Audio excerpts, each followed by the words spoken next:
চলতি বছরেই জিআরবিটি পরীক্ষা হওয়ার সম্ভাবনা রয়েছে। যদি তুমি মনে করো জিআরবিটির জন্য প্রস্তুতি নেবে, তাহলে এই ভিডিওটি সম্পূর্ণ তোমার জন্য।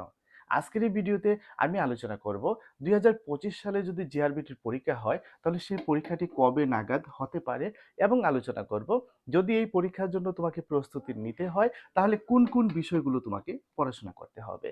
প্রথমত আসি ২০২৫ সালে জিআরবিটির পরীক্ষাটা কবে নাগাদ হতে পারে। দেখো, একটা পরীক্ষার প্রস্তুতি নিতে গেলে ন্যূনতম ৬ মাস সময়ের প্রয়োজন হয়। আর এখন থেকে যদি তুমি পড়াশোনা শুরু করো, মোটামুটি ৬ মাসে তোমার প্রস্তুতি শেষ হয়ে যাবে। এবং ধরে নাও যে এই বছরের শেষের দিকে নভেম্বর বা ডিসেম্বর মাসের দিকে জিআরবিটির পরীক্ষা হতে পারে। আর এই পরীক্ষার জন্য প্রস্তুতি নিতে গেলে তোমাকে কি কি পড়তে হবে বা এই পরীক্ষার সিলেবাসটা কি, সেই বিষয়টা আমি এখন তুলে ধরার চেষ্টা করছি। প্রথমত দেখে নাও যে জেআরবিটি গ্রুপ সি এর যে পরীক্ষাটা, এই গ্রুপ সি এর পরীক্ষা টোটাল 170 মার্কসে হচ্ছে, অর্থাৎ 170 নম্বরের পরীক্ষা হচ্ছে। এবং এই 170 নম্বরের পরীক্ষাটা তোমার দুটো শিফটে হচ্ছে, অর্থাৎ একই দিনে তোমাকে দুটো পরীক্ষা দিতে হবে। প্রথম পরীক্ষাটা হচ্ছে তোমাদের পেপার ওয়ান, যে পেপার ওয়ানের পরীক্ষাটা হবে তোমাদের 70 মার্কসে। এবং দ্বিতীয় পরীক্ষাটা হবে পেপার টু, ওইটা হবে 100 মার্কসে। এই দুইটা পরীক্ষা একই দিনে হবে। প্রথম পরীক্ষাটা হওয়ার পর 1 আওয়ার তোমাদেরকে বিরতি দেওয়া হবে, এবং এই 1 আওয়ার বিরতির পরেই তোমাদের এই পেপার টু এর পরীক্ষাটা হবে। এবার আমরা দেখে নেব এই পেপার ওয়ানের যে 70 মার্ক রয়েছে, এই 70 মার্কসের জন্য তোমাদেরকে কি কি পড়তে হবে, এবং পেপার টু এর যে 100 মার্কস রয়েছে, এই 100 মার্কসের জন্য তোমাদেরকে কি কি পড়তে হবে। তো পেপার ওয়ানে তোমাদের থাকবে কি ইংলিশ, এবং ইংলিশের টোটাল মার্কস হচ্ছে তোমাদের 70, অর্থাৎ 70 নম্বরে তোমাদেরকে ইংরেজি বিষয়ের উপর পরীক্ষা দিতে হবে। তাহলে কি কি থাকছে এই ইংরেজি বিষয়ের 70 মার্কসের পরীক্ষার মধ্যে? প্রথমত তোমাদের থাকছে যে নলেজ অফ ইংলিশ, অর্থাৎ ইংরেজির উপরে তোমাদের যে জ্ঞান। তো এখানে জ্ঞান বলতে সাধারণ জ্ঞানকেই বোঝানো হচ্ছে। এবং পরীক্ষাটা হচ্ছে তোমাদের ওএমআর বেসড এমসিকিউ টাইপ, অর্থাৎ তোমাদের পরীক্ষাটা হবে এমসিকিউ, মাল্টিপল চয়েস কোশ্চেন। প্রতিটা প্রশ্নের 4টা করে উত্তর দেওয়া থাকবে, তোমাকে শুধুমাত্র সঠিক উত্তরটা মার্ক করতে হবে ওএমআর শিটের মধ্যে। তো তার মধ্যে কি কি থাকছে? তোমাদের কম্প্রিহেনশন থাকছে। কম্প্রিহেনশন দুটো বা তিনটে থাকতে পারে, এবং এই কম্প্রিহেনশন প্রত্যেকটা মার্ক থাকবে 5 মার্কস করে, অর্থাৎ এক একটা কম্প্রিহেনশনের অন্তর্গত 5টি করে এমসিকিউ থাকতে পারে। তারপর তোমাদের কি থাকবে? গ্যাপ ফিলিং, অর্থাৎ শূন্যস্থান পূরণ। এই শূন্যস্থান পূরণটা তোমাদের আর্টিকেল দিয়ে হতে পারে, প্রিপোজিশন দিয়ে হতে পারে, টেন্স দিয়ে হতে পারে, ফর্মস অফ ভার্বস, অর্থাৎ কমন কমন বিষয়গুলো থাকছে তোমাদের এই গ্যাপ ফিলিং বা শূন্যস্থানে। যেখানে গ্রামারের বেসিক কনসেপ্টটা যদি তোমাদের থাকে এই টপিকগুলোর উপরে, তাহলে তোমরা এই গ্যাপ ফিলিংগুলো ইজিলি পরীক্ষাতে আনসার করতে পারবে। এরপর তোমাদের থাকছে ট্রান্সফরমেশন অফ সেন্টেন্সেস, অর্থাৎ বাক্যের পরিবর্তন। ট্রান্সফরমেশন অফ সেন্টেন্সেস তোমরা আগেও নিচের ক্লাসে বিভিন্ন ক্লাসে তোমাদের করানো হয়েছে এবং তোমরা করেছ। এবং এই ট্রান্সফরমেশনের মধ্যে তোমাদের exclamatory sentence, assertive sentence, affirmative sentence, interrogative sentence, অর্থাৎ কাইন্ডস অফ সেন্টেন্স, সেন্টেন্সের যে প্রকারভেদগুলো রয়েছে ওইগুলোর মধ্যে একটা সেন্টেন্স থেকে কিভাবে তুমি আরেকটা সেন্টেন্সে কনভার্ট করবে, ওইটাই হচ্ছে ট্রান্সফরমেশন। ওই টপিকটা তোমাদের থাকছে। এবং থাকছে তোমাদের আরেকটা গুরুত্বপূর্ণ টপিক, যেটা প্রতি ক্লাসেই তোমরা মোটামুটি করে এসেছো, ন্যারেশন চেঞ্জ। তো আরো কিছু টপিক থাকছে, যেগুলোর মধ্যে থাকছে এডিটিং।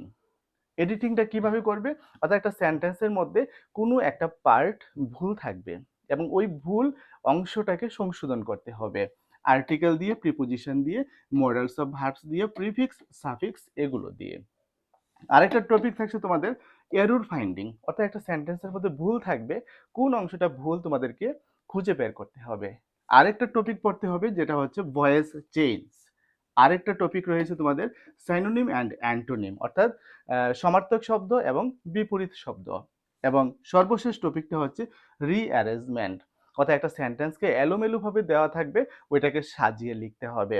এই বিষয়গুলোর উপরেই তোমাদের থাকছে।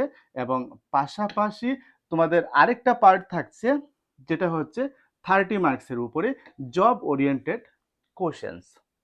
তো এই জব ওরিয়েন্টেড কোশ্চেন্সটাও তোমাদের এমসিকিউ বেসডই হতে চলেছে, যেখানে তোমাদের এই 30 মার্কসের মধ্যে থাকছে অ্যাডমিনিস্ট্রেটিভ সেট আপ, অর্থাৎ শাসনতান্ত্রিক যে গঠনটা, প্রধানমন্ত্রী থেকে শুরু করে রাষ্ট্রপতি থেকে শুরু করে প্রশাসনিক কাঠামোটা যাদেরকে নিয়ে গঠন করা হয়েছে, তাদের নিয়োগ, তাদের কার্যকালের মেয়াদ এবং ভারতীয় সংবিধান অনুসারে তাদের যেই নিয়মাবলীগুলো রয়েছে, রুলস অ্যান্ড রেগুলেশন গুলো রয়েছে, ওই সংক্রান্ত বিষয়গুলো নিয়েই এই অ্যাডমিনিস্ট্রেটিভ সেটআপের কোশ্চেন অ্যান্সার গুলো সাজানো থাকবে এবং ওইগুলো থেকেই পরীক্ষাতে আসবে। এরপর থাকছে তোমাদের fundamental knowledge on application of technology in office works, অর্থাৎ অফিসের বিভিন্ন কাজকর্মে আমরা টেকনোলজি কিভাবে ব্যবহার করব, তার যে মৌলিক বিষয়গুলো ওইগুলোই থাকছে সিলেবাসের মধ্যে।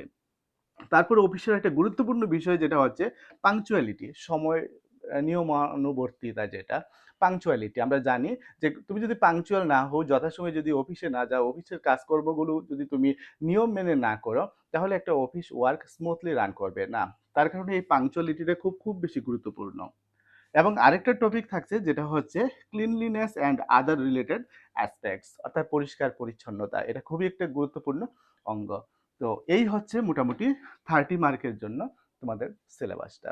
তো 40 মার্কে তোমরা দেখে নিলে যে ইংরেজি গ্রামারের বেসিক বিষয়গুলো থাকছে 40 মার্কসের ইংলিশ গ্রামারের মধ্যে, এবং 30 মার্কসের মধ্যে তোমাদের এখানে থাকছে অ্যাডমিনিস্ট্রেটিভ সেটআপ, থাকছে টেকনোলজি এবং থাকছে পাংচুয়ালিটি এবং ক্লিনলিনেস। এই বিষয়গুলো নিয়ে তোমাদের 30 মার্কে সাজানো হয়েছে।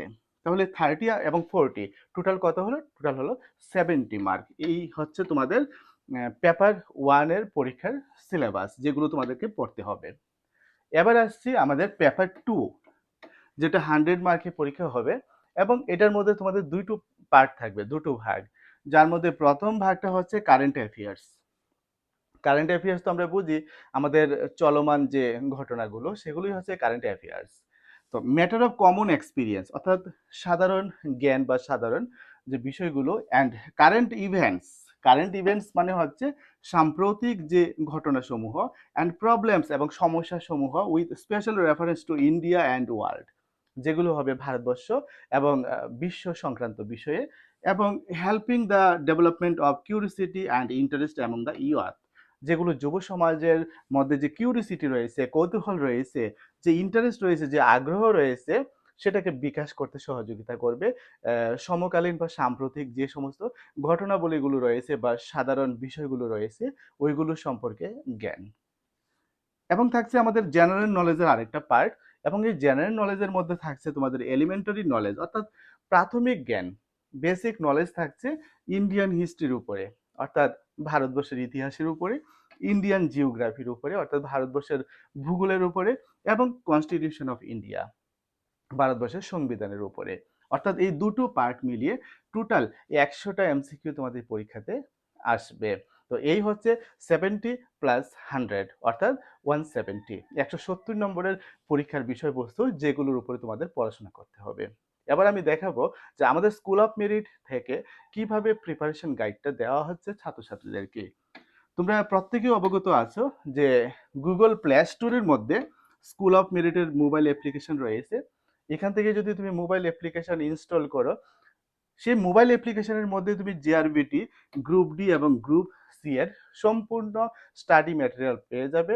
এবং আমি নিয়মিত জিআরবিটি গ্রুপ সি এবং গ্রুপ ডি এর জন্য ক্লাস করছি, আমার সাথে অনলাইনে ক্লাস করতে পারবে এবং সম্পূর্ণ স্টাডি ম্যাটেরিয়ালটা তুমি পেয়ে যাবে। যারা স্কুল অফ মেরিটে স্টাডি করবে বা স্টাডি করছে, তাদের কাছ থেকে জিআরবিটি গ্রুপ সি এর জন্য রাখা হয়েছে 1600 টাকা, এবং জিআরবিটি গ্রুপ ডি এর জন্য রাখা হয়েছে 1000, অর্থাৎ 1000 টাকা। এবং যারা গ্রুপ সি এবং গ্রুপ ডি এই দুটো একসাথে স্টাডি করছে আমাদের স্কুল অফ মেরিট মোবাইল অ্যাপ্লিকেশনের মধ্যে, তাদের কাছ থেকে শুধুমাত্র 2000 টাকা রাখা হচ্ছে। এবং এটা কোনো মান্থলি ফি নয়, এটা হচ্ছে ওয়ান টাইম ফি, অর্থাৎ একবারই পেমেন্ট করবে এবং পরীক্ষার আগে পর্যন্ত সে পড়াশোনা করবে। এবং আমি নিয়মিত অনলাইন ক্লাস করাবো, তাদের কাছ থেকে মক টেস্ট নেব, অর্থাৎ একটা ভালো প্রস্তুতির জন্য যা যা করণীয় আমি সবকিছুই করে দেব। তো এই হচ্ছে আজকের ক্লাসের আলোচ্য বিষয়। আশা করি প্রত্যেকে বুঝতে পেরেছো। তো তোমাদের মধ্যে যাদের আগ্রহ রয়েছে আমাদের school of merit mobile application install করে এখানে স্টাডি করার, তোমরা যোগাযোগ করবে স্ক্রিনে দেওয়া মোবাইল নম্বরে।